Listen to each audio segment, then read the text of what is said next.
আসসালামু আলাইকুম। এটা আগের ভিডিও দেখাইছি যে আমরা মানে বিষের দ্বারা এবং বিভিন্ন মেডিসিনের দ্বারা আমরা কিভাবে মশা দমন করে থাকি। আজ দেখাবো ঘরোয়া পদ্ধতিতে, আপনার বেশি টাকা খরচ হবে না। এই পদ্ধতিতেও আপনারা মশা দমন করতে পারবেন। এই পদ্ধতিতে দমন করার জন্য আপনারা আমরা এই টিনেরই এটা ব্যবহার করি। এটার ভিতর নারকেলের সুবলা দেওয়া লাগে, দিয়ে আগুন ধরা দিয়ে যে ধূপ আছে আপনার এই যে বিভিন্ন নৌকার আপনার ফুটো বুদইনের জন্য যে ধূপ ব্যবহার করা হয়, এই ধূপ কিন্তু অনেক পরিমাণে গন্ধ হয়। এই গন্ধর কারণেও মশা আসে না আপনার খামারে। সে কারণে আমরা এইভাবে দেখাচ্ছি। আর আমরা এইভাবে করি, আমাদের ধূপের কিন্তু প্রয়োজন নেই, তারপরে আমরা রাখি। কারণ আমরা সর্বোচ্চ দিয়ে চেষ্টা করি যে যাতে আমাদের খামারে কোনো মশা মাছি না থাকে। আমাদের একটা বিষ আছে, সব আছে, আমাদের যখন যা প্রয়োজন। এবং আমাদের খামারে কিন্তু মশারিও আছে। আমরা এইরকম ধুমো দেওয়ার পর আমাদের মশারি টানা দিলে আমাদের খামারে আর মশা লাগে না। এবং কানে পানিতে মশা থাকে, তারপরে আমরা আবার ওদের বিষ মেরে স্প্রে করে মেরে ফেলা দেয়, কিন্তু আমাদের খামারে আমরা মশা হতে দিই না। আর দেখাবো যে আপনারা ঘরোয়াভাবে কীভাবে আপনারা এই মশা দমন করবেন। তো দমন করার জন্য তো দেখলাম এখানে নারকেলের সুবলা আর হচ্ছে ধূপ লাগবে। এখন আমি দেখাবো ধূপটা অনেক আগে কর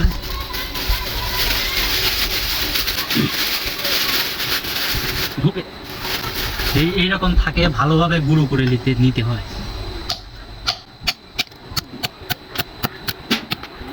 যে পরিমাণে ধূপের প্রয়োজন সেই পরিমাণে ধূপ আমরা দেখে নিতে গুঁড়ো করে ফেলছি। একবারে মিহিন করে ফেলাবেন, যা তা দিয়ে আপনার পাটা হোক বা শক্ত কিছুর পর থুই এরকম মিহিন করে তারপরে আমরা একটা বাসনে ঢেলে নেব।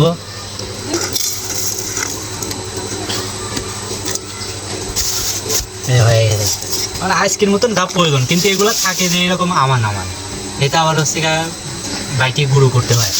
আমাদের শেষ। এখন প্রয়োজন হবে কানুস। এই কানুস দেওয়ার কারণ হলো ভালো হবে ধুমিটা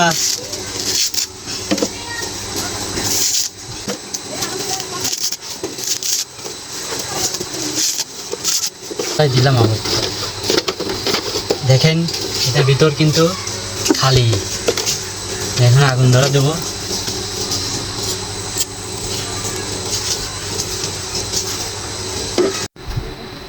ধুমি হচ্ছে কিন্তু ভিতরে আগুন ধরতেছে না ভালো করে, তো এই কারণে মানে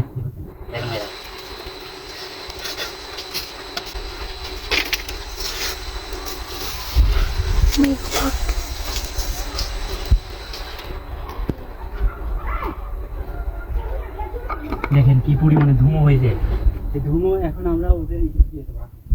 এখন প্রায় সন্ধ্যা হয়ে গেছে। এখন আমাদের খামারে আমরা এই যে ধূপ এবং নারকেলের সুবলা দিয়ে যে একটি কয়েলের মতো জিনিস বানাইছি, এখন দিয়ে আমাদের যে মশারি আছে এই মশারি আমরা নামিয়ে দেবো। ইনশাল্লাহ একটা মশা থাকবে না। আসেন দেখেন কীভাবে দিই।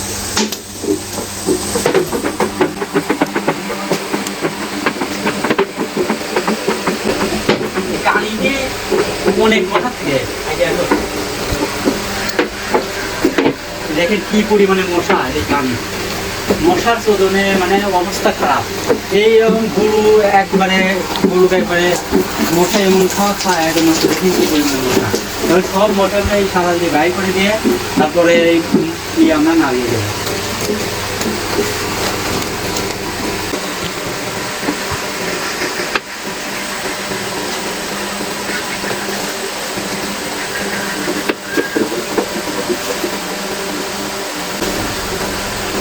এর আগে আপনাদের দেখাইছি আমরা কিভাবে মানে বীজ দিয়ে এবং অন্যান্য জিনিসপত্র দিয়ে মশা দমন করি।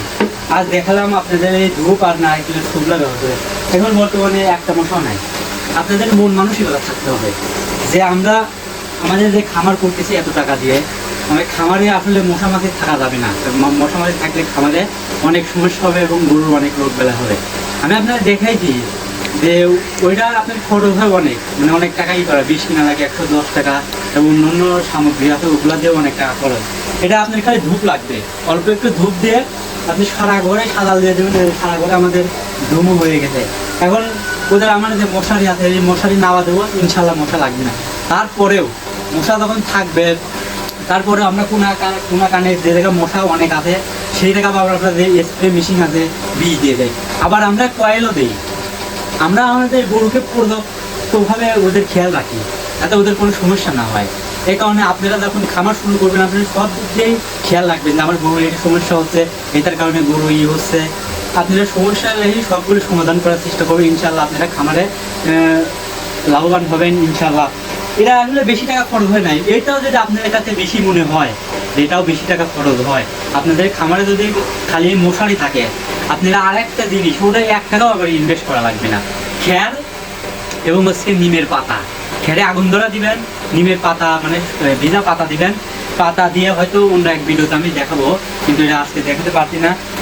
ওই নিমের পাতা আর ওই খ্যার মানে একসাথে মিক্স করে ওই খ্যারের পর আগুন ধরা দিবেন, এক ধরনের ধুমো হয়, ওই ধুমো দিয়ে ঘর মর একবারে হয়ে যায়, ধুমো দেওয়ার পরে আপনি মশারি নামা দিবেন, দেখবেন আপনার খামারে একটা থাকবে। আসলে মেন কথা ভাই আপনারা হচ্ছে মন মানসিকতা, আপনার যদি মন মানসিকতা থাকে যে আমার খামারে আমরা একটা মশাও থাকবো না, আপনি নিজেই বুঝবেন যে আসলে এই মশা থাকবে না, যে আপনি খালি চেষ্টা করতে হবে। আমাদের জন্য দোয়া করবেন, আল্লাহ তাআলা যেন আমাদের এই ছোট খামারে বারাকা দান করে। আসসালামু আলাইকুম রহমতুল্লাহ।